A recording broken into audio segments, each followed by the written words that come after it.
बिस्मिल्लाहिर्रहमानिर्रहीम। अस्सलाम वालेकुम स्टूडेंट्स, कैसे हैं आप लोग सब।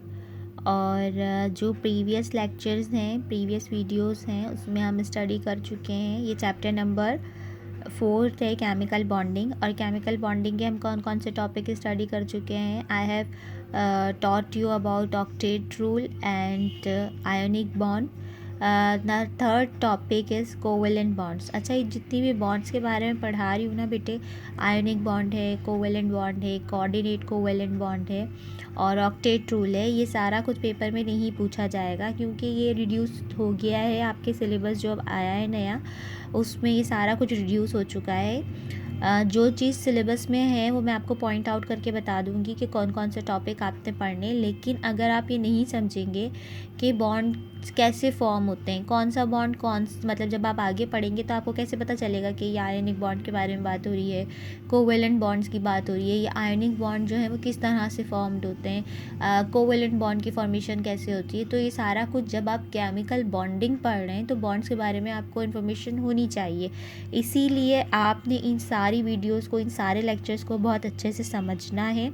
ऑल्दो याद ना करें इन चीज़ों को, लेकिन आपने इनको बहुत अच्छे से समझना है क्योंकि ये आपका ये नहीं कोई इस चैप्टर से इसका रिलेट करता है। जब आगे आप फर्दर जितनी भी केमिस्ट्री पढ़ेंगे तो वहाँ पे ionic bond, covalent bonds, coordinate covalent bonds, बार बार क्या होता जाता है, इन सब चीज़ों का हर जगह जिक्र आता जाता है। हर जगह ये यूज़ होते हैं टर्मिनोलॉजीज, जैसे कि मैंने आपको आयनाइजेशन पोटेंशियल पढ़ाया है, स्क्रीनिंग इफेक्ट पढ़ाया है, इलेक्ट्रॉन एफिनिटी पढ़ाया है। तो उसका ताल्लुक़ खाली किसी पर्टिकुलर टॉपिक या पर्टिकुलर चैप्टर से नहीं है। ये वो टॉपिक्स हैं जो थ्रू आउट केमिस्ट्री यूज़ होते हैं। आगे जैसे जैसे आप और हायर लेवल्स पे जाते हैं वहाँ पर भी यूज़ होते हैं। तो आपको ये बेसिक्स जो है इसकी पता होनी चाहिए केमिस्ट्री की। ये समझ लीजिए ये बेसिक्स हैं इसकी, ठीक है।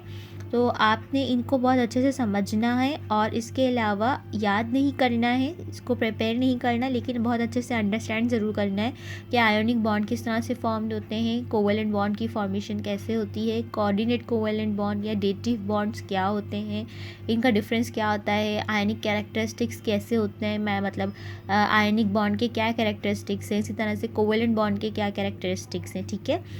अब मुझसे इस तरह से कोई क्वेश्चन नहीं करेगा कि मैम ये जो है हमारा सिलेबस जो है रिड्यूस हो गया और ये टॉपिक उसके अंदर नहीं है। आपने फाइनल पेपर्स के लिए इसको प्रिपेयर नहीं करना, लेकिन इसको समझना है, याद नहीं करना, समझना ज़रूर है, ठीक है। So today's our topic is covalent bond, chapter number 4, chemical bonding. Covalent bond किस तरह से फॉर्म्ड होता है, as I told you before about ionic bond ना, मैंने आपको आयोनिक बॉन्ड के बारे में बताया कि ionic bond is formed by the transference of electron. Electron के कम्प्लीटली ट्रांसफ़र होने की वजह से क्या बनता है, आयोनिक बॉन्ड बनता है।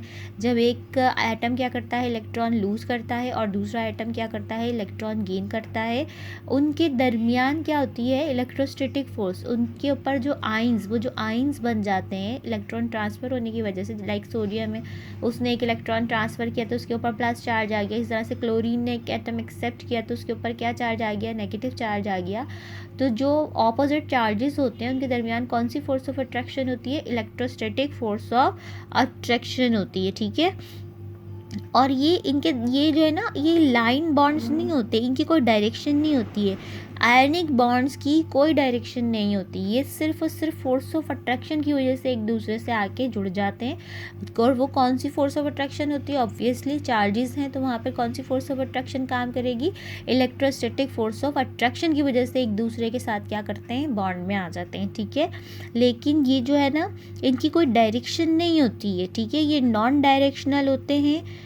और ये जो है ना, मतलब जैसे कि कोवेलेंट बॉन्ड्स हैं तो उनकी ज्योमेट्री भी होती है, उनकी डायरेक्शन भी होती है। लेकिन आयनिक बॉन्ड्स जो हैं वो सिर्फ और सिर्फ चार्ज की अट्रैक्शन की बेस पे एक दूसरे से जुड़े हुए होते हैं, लेकिन वो बहुत स्ट्रॉन्ग फोर्स ऑफ अट्रैक्शन होती है। Ionic bond is more strong bond than covalent bond, ठीक है। कोवेलेंट बॉन्ड से ज़्यादा स्ट्रॉन्ग होती है, strong attractive force, electrostatic force of attraction बहुत स्ट्रॉन्ग होती है as compare to covalent bond. अब आ जाती है कोवेलेंट बॉन्ड के बारे में। तो कोवेलेंट बॉन्ड किस तरह से फॉर्म्ड होते हैं, कोवेलेंट बॉन्ड्स जो हैं वो फॉर्म्ड होते हैं by mutual sharing of electrons between the bonded atom. Ionic bonds जो हैं वो किसके दरमियान बनते हैं, when one metal reacts with non metal. जब मेटल जो है वो नॉन मेटल्स के साथ रिएक्ट करते हैं, metals are mostly electropositive, they loses their electrons, metals lose their electrons and non metals accepts electron. तो क्या होता है कि मेटल और नॉन मेटल के दरमियान में आयनिक बॉन्ड बनता है, लेकिन कोवेलेंट बॉन्ड जो है वो नॉन मेटल्स के दरमियान में ही बनते हैं. The bond form between non metals, और उसमें वो क्या हो सकते हैं, सिमिलर एलिमेंट्स भी हो सकते हैं और डिसिमिलर एलिमेंट्स के दरमियान भी बनता है. यानी कि ये बॉन्ड जो है होमो एटॉमिक भी होता है और हेट्रोएटॉमिक भी होता है. किस तरह से होता है अभी हम आगे देखेंगे. So first is the definition of covalent bond. A covalent bond is formed force of attraction which arises due to mutual sharing of electrons between the bonded atom. अब यहाँ शेयरिंग हो रही है, यहाँ पे कोई कम्प्लीटली ट्रांसफ़र नहीं हो रहा. शेयरिंग क्यों हो रही है, क्योंकि क्या करना है, हर कोई चाहता है स्टेबल हो जाए. तो स्टेबल होने के लिए या क्या तीन काम करते हैं, या तो इलेक्ट्रॉन्स लूज़ करता है कोई भी ऑक्टेट कंप्लीट करने के लिए अपना कोई भी एलिमेंट, या फिर क्या करता है गेन करता है इलेक्ट्रॉन्स को, या फिर तीसरी चीज़ क्या करता है, शेयरिंग करता है. ठीक है, तो हम ये अब गेन और लूज़ तो किसके अंदर हो गया, आयोनिक बॉन्ड में हो गया. कोवेलेंट केमिस्ट्री क्या है, is all about mutual sharing. Share करते हैं और अपना ऑक्टेट क्या कर लेते हैं, कंप्लीट कर लेते हैं. लेट्स सपोज हम यहाँ पर हाइड्रोजन की बात करते हैं और ये किसके दरमियान में बनता है, covalent bond formation occurs between two non metals. ये दो नॉन मेटल्स के दरमियान में बनता है. ठीक है, covalent bond forms between two और मोर नॉन मेटल्स होते हैं. ठीक है, और आयनिक बॉन्ड किस तरह से फॉर्म्ड होते हैं, आयनिक बॉन्ड जो हैं वो किस में बनते हैं, मेटल्स और नॉन मेटल के कॉम्बिनेशन से क्या बनते हैं, आयनिक बॉन्ड बनते हैं. क्योंकि metals are electropositive, they lose their electrons and non metals accept electrons. ठीक है, ये इलेक्ट्रोनेगेटिव होते हैं, ये इलेक्ट्रोपॉजिटिव होते हैं. और इनके ऊपर क्या आता है, इलेक्ट्रॉन लूज और गेन करने की वजह से चार्जेस आते हैं और इलेक्ट्रोस्टैटिक फोर्स ऑफ अट्रैक्शन की वजह से आयनिक बॉन्ड बनता है. कोवेलेंट बॉन्ड क्या हो रहा है कि सिमिलर एलिमेंट्स हैं, नॉन मेटल्स की बात हो रही है, पर यहाँ पर मेटल्स की बात नहीं हो रही, सिमिलर एलिमेंट्स हैं नॉन मेटल्स, और आपस में ये लोग क्या करते हैं, एक दूसरे के साथ अपने इलेक्ट्रॉन्स को शेयर करके एक बॉन्ड बना लेते हैं. जैसे कि हाइड्रोजन है, इसका एटॉमिक नंबर क्या होता है 1. ठीक है, और ये स्टेबल कब होता है, जब ये क्या बनाता है, ड्यूबलेट. ठीक है, और ये हर कोई चाहता है स्टेबल होना, ये हाइड्रोजन भी स्टेबल होना चाहता है. तो ये क्या करता है कि दूसरे हाइड्रोजन जिसके पास एक एटम है उसके साथ क्या करता है, शेयरिंग करता है, और ये शेयरिंग कुछ इस तरह से हो जाती है. ठीक है, ये शेयरिंग क्या है, कुछ इस तरह से हो जाती है. और ये पूरा जो पेयर है, ये जो पूरा पेयर है, ये यूं और फिर यूं और यूं दोनों का ऑक्टेट दोनों को सेटिस्फाइड करता रहता है. दोनों हाइड्रोजन को क्या करता है, ये सेटिस्फाइड करता है, इलेक्ट्रॉन्स की शेयरिंग हो जाती है. सही है. Types of covalent bond. First is single covalent bond. The covalent bond which is form by sharing of one. एक इलेक्ट्रॉन की शेयरिंग जो होगी, वन इलेक्ट्रॉन की जो शेयरिंग होगी वो क्या कहलाएगी, सिंगल कोवेलेंट बॉन्ड. और उसको किससे डिनोट किया जाएगा, सिंगल लाइन से डिनोट किया जाएगा. ठीक है, such shared pair of electrons is called single bond. अच्छा, अब यहाँ पर देखें ये डायरेक्शनल होते हैं, ये आपको लाइन से डिनोट किए जा रहे हैं. इसके बीच में हम जब कोवेलेंट बॉन्ड लिखते हैं तो हम ऐसे लिखते हैं. ठीक है, लेकिन हम कभी भी ionic bond, NaCl ionic bond है, तो NaCl को कभी आपने ऐसे लिखा हुआ नहीं देखा होगा. NaCl को क्या लिखा हुआ है, जस्ट ऐसे लिखा हुआ है. क्यों, क्योंकि NaCl जो है वो फोर्स ऑफ अट्रैक्शन, एक अट्रैक्टिव फोर्स की वजह से एक दूसरे से आके चिपके हुए हैं, एक दूसरे से जोड़े हुए हैं. सही है, और वो कौन सी फोर्स है, इलेक्ट्रोस्टैटिक फोर्स है. इनकी कोई डायरेक्शन नहीं होती. ठीक है, और the positive and negative ions considered as charge spheres considered किया जाता है. These charge spheres will attract oppositely charged ions from all directions. किसी भी डायरेक्शन से, जैसे कि हमने क्रिस्टल लैटिस पढ़ा है ना, हमने पढ़ा था कि एक सोडियम को 6 क्लोरीन ने आके कहीं से भी चिपक गए इसके ऊपर. ठीक है, इसी तरह से क्लोरीन को बाकी सोडियम आके चिपक गए चारों तरफ से. तो ये कहीं से भी आके एक दूसरे को क्या करते हैं, जैसे मैग्नेट आके चिपक जाता है ना ऑपोजिट पोल्स पर, तो इसी तरह से ये क्या करते हैं कि ऑपोजिट चार्ज जहाँ होता है, जहाँ से इनको अट्रैक्टिव फोर्स, जहाँ से फोर्स ऑफ अट्रैक्शन लगती है, वहाँ आकर क्या हो जाती है, दूसरी आयन इसके साथ अटैच हो जाती है. These are non directional. But covalent bonds की क्या होती है, डायरेक्शन होती है, और ये डिनोट किए जाते हैं, ये लाइन से डिनोट किए जाते हैं. अगर एक लाइन से डिनोट किया जा रहा है it means single covalent bond है. डबल लाइन से डिनोट किया जा रहा है it means double covalent bond है. ट्रिपल लाइन से डिनोट किया जा रहा है it means triple covalent bond है. ठीक है, अब यहाँ पे क्लोरीन है, तो क्लोरीन क्या है, क्लोरीन के लास्ट वैलेंस शेल में कितने इलेक्ट्रॉन है 7। इस दूसरा क्लोरीन आके इससे अटैच्ड हो गया, उसके वैलेंस शेल में कितने हैं 7। अब ये दोनों ने क्या करा, ये जो इलेक्ट्रॉन पेयर है अब ये क्या हो गया, इन्होंने शेयर कर लिया। इलेक्ट्रॉन पेयर इसके ऑक्टेट में भी रिवॉल्व करेगा और इसके ऑक्टेट में भी रिवॉल्व करेगा, ठीक है। तो ये किससे डिनोट किया जाता है, कोवेलेंट बॉन्ड इस लाइन से डोनेट किया जाता है।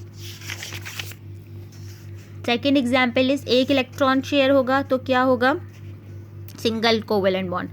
दो इलेक्ट्रॉन्स शेयर होंगे तो क्या होगा, डबल कोवेलेंट बॉन्ड, और किससे रिप्रेजेंट होगा, डबल लाइन से, ठीक है। फॉर्मेशन ऑफ ऑक्सीजन मॉलिक्यूल्स, अगर ऑक्सीजन मॉलिक्यूल की फॉर्मेशन देखें तो इसके ऑक्टेट में 6 होते हैं, 1 2 3 4 5 6, 1 2 3 4 5 6 इलेक्ट्रॉन होते हैं, ठीक है।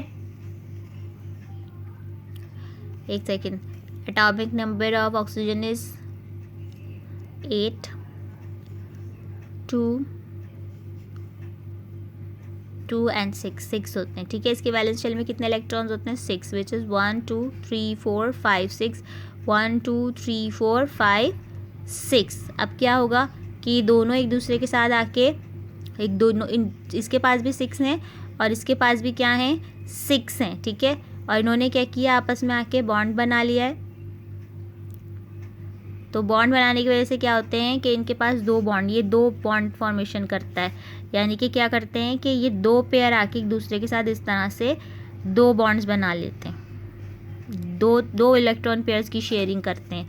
अब ये दो पेयर जो हैं इधर भी रोटेट करेंगे और इधर भी रोटेट करेंगे, 2 इलेक्ट्रॉन्स पेयर यहाँ भी रोटेट करेंगे और यहाँ पे भी रोटेट करेंगे। तो क्या बन जाएगा, ये डबल कोवेलेंट बॉन्ड। इसी तरह से ट्रिपल कोवेलेंट बॉन्ड। नाइट्रोजन का जो है एटॉमिक नंबर क्या होता है, नाइट्रोजन का एटॉमिक नंबर होता है 7।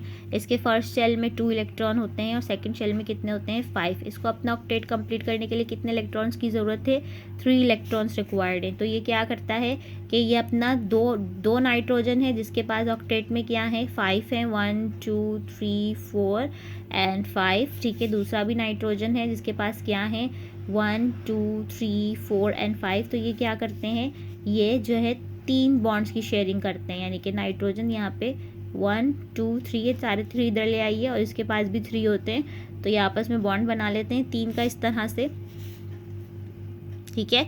तो ये कौन सा हो जाता है, ट्रिपल बॉन्ड हो जाता है। और the bond distance of multiple bonds are shorter and the bond energies are higher.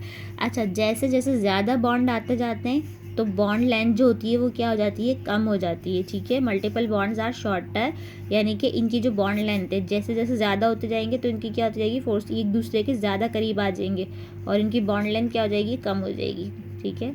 ज़्यादा फोर्स ऑफ अट्रैक्शन से अट्रैक्ट करेंगे और इनकी बॉन्ड एनर्जीज क्या हो जाएंगी, ज़्यादा। अब characteristics of covalent bond. Covalent bond की कैरेक्टरिस्टिक्स क्या है कि कोवेलेंट बॉन्ड